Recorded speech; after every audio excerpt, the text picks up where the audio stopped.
What is up, everybody? Welcome back to my YouTube channel and welcome to episode 3 of gym lessons that turned into life lessons. Today I wanted to talk about the 1% rule and consistency. If you're not familiar with the 1% rule, it's basically a rule for self-improvement that focuses on incremental change and getting 1% better each day. I know when we have a lot of goals in mind, self-improvement in mind, it can get very overwhelming and almost like you don't know where to start. But the 1% rule helps us divide our goals into manageable chunks so that it's less overwhelming.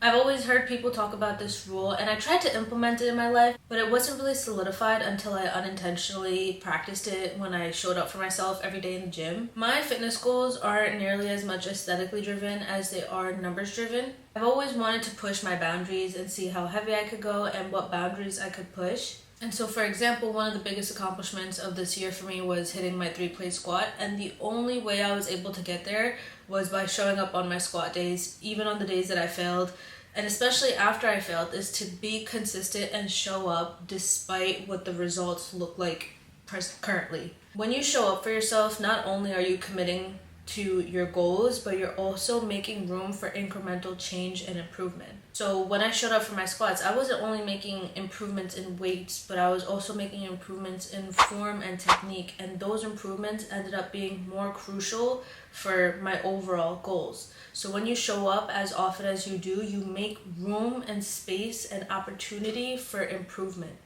And this concept of simply doing for the sake of creating opportunity for improvement permeated all other aspects of my life.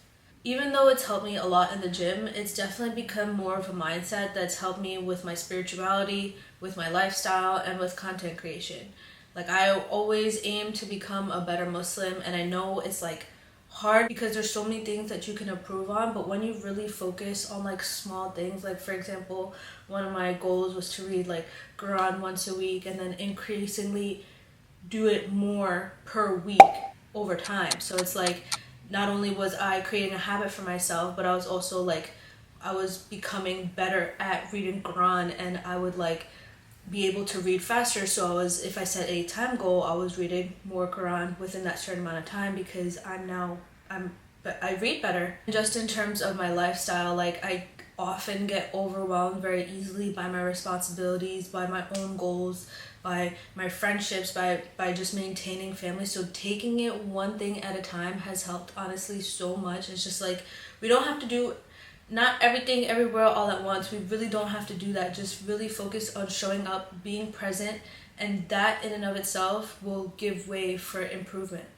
I think I also bring up content creation in every single one of these videos because obviously, hello, I'm creating content for you guys. But this 1% rule honestly is helping me right now. I've created this Sunday series that I post every Sunday, and that, for example, is giving me a set time to show up for myself. Please ignore the screen in the back.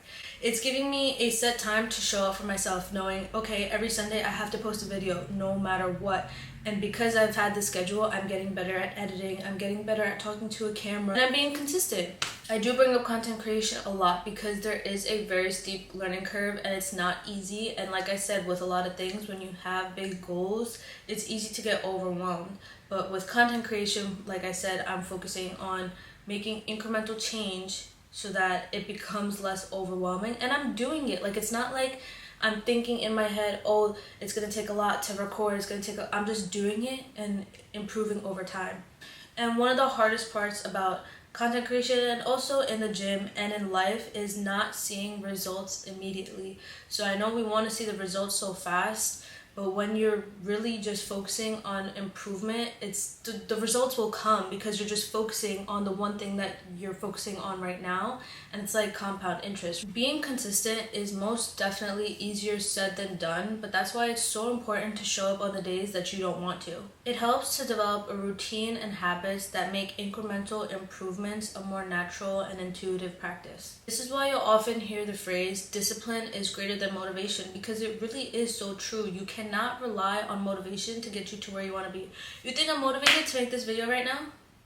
No, I'm literally sick right now. I don't necessarily want to be in front of a camera. I could be at the gym right now. I could be doing so many other things, and that doesn't mean I don't care about this video or my audience or my YouTube, but sometimes you're just not in the mood But you have to work past that. I said to myself, and I told y'all, I'm making a Sunday series and I'm gonna post every single Sunday. So despite how I'm feeling, unless it's like an emergency, right? Like we have to take care of ourselves too, don't get me wrong.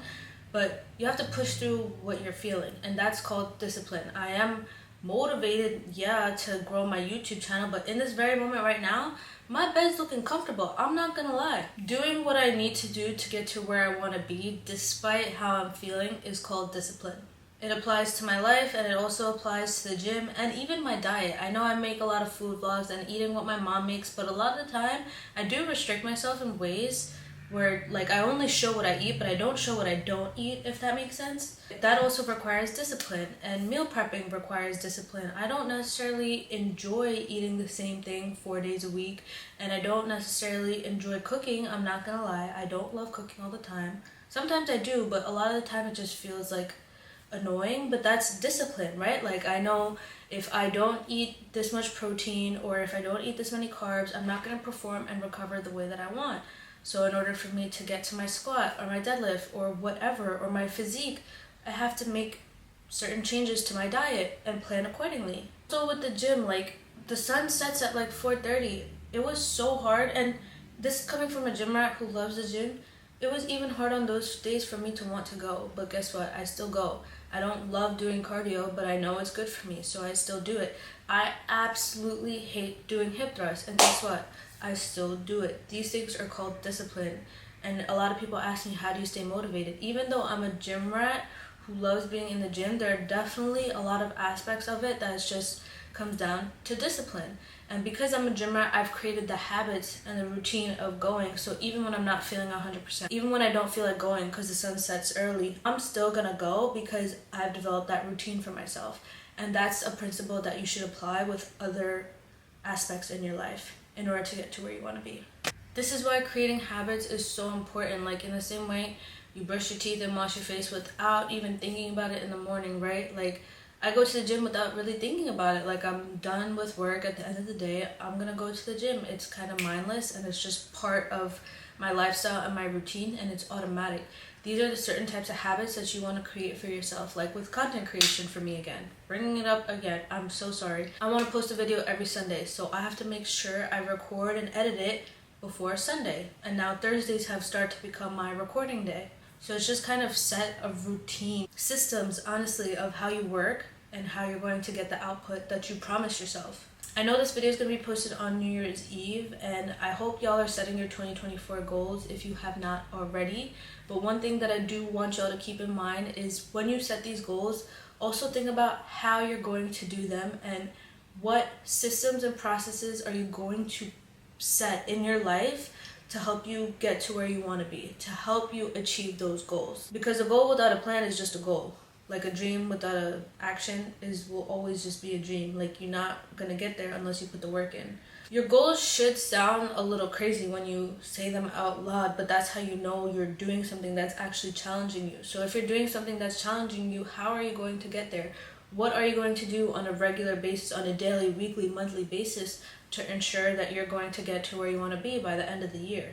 These are the sorts of questions you should be asking yourself as you set your goals for the new year. And yeah, that's all I really have for today's video. If you found this video to be helpful, please make sure to give it a thumbs up and subscribe to my channel if you haven't already. As always, if you have any comments, questions, video suggestions, please make sure to leave those down below in the comment section. Thank you so much for tuning in. See you next time. Or next year. Bye. Cheers, that was a good one. It's a rainy day outside, so I don't really have much natural light. We have to get this done before the sun sets. Alright, let me shut up then. I'm wearing pajama pants. See that this just looks yellow. I don't like this. My eyes look so pretty. I'm a little sick. The only way that I was going to achieve... Hey. Ignore that. I can't take it seriously now. Can you turn off editing? I'm getting better at talking to a camera. What else am I doing?